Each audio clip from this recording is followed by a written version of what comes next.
The conflict between the Stevensons and the Harrigans ended abruptly and violently in the season finale of Ronan Bennett's MobLand, and the main players in the Harrigan criminal organization entered a larger and more perilous world. Harry D'Souza finally put an end to the war with the Stevensons after Conrad and Maeve were imprisoned. The identity of the rat that had been providing Richie with intelligence for months was one of the major mysteries surrounding the inner circle of the Harrigans that were resolved en route to the dramatic conclusion. In order for Harry, Kevin, Paul, Zosha, and Kiko to kill the South London crime boss and all of his soldiers in a simultaneous ambush, Harry used Richie's faith in the Harrigans' own attorney, O'Hara Delaney. Refocused by the exorcism of his longtime tormentor, prison guard Alan Rusby, Kevin asserts his claim to the throne of the Harrigan criminal empire in another scene. Kevin fully disowned Eddie after establishing that he was, in fact, Conrad's son with his wife, Bella, and labeled him Conrad's problem rather than his own. Even though the battle with the Stevensons was resolved and many of the mysteries of MobLand's first season were resolved, the finale did a lot to set up an unconfirmed second season. In contrast to the London-based territories they shared with the Stevensons, the events of Season 1 unintentionally drew the Harrigans into a much larger criminal underworld. The members of the Harrigan crime organization, as well as the next group of adversaries whose anger has been aroused, have a lot of stories to tell in the next stage of their development.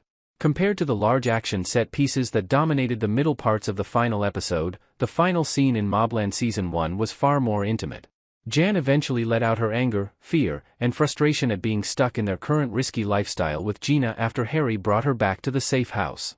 Jan made a slight Freudian slip out of frustration and unintentionally stabbed Harry in the chest with a kitchen knife.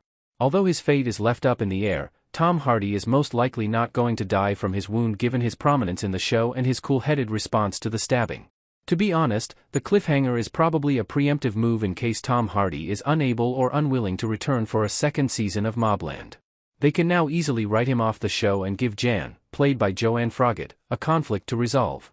After saving Serafina's life in Antwerp and arranging for Conrad and Jamie to meet, Kat called in one of the favors Harry owed her when they sat down one-on-one in the MobLand season finale. Regretfully, she used Harry's assistance to eliminate the last of the Harrigans, allowing Kat to seize control of the London drug and firearms trade. Because of his unwavering devotion to the Harrigans in general and to his best friend Kevin in particular, who was on Kat's list of targets to murder, Harry firmly declines. Kat McAllister is one of the most influential figures in the criminal underworld, as has been established, but it is still incredibly unclear what her role and connections are.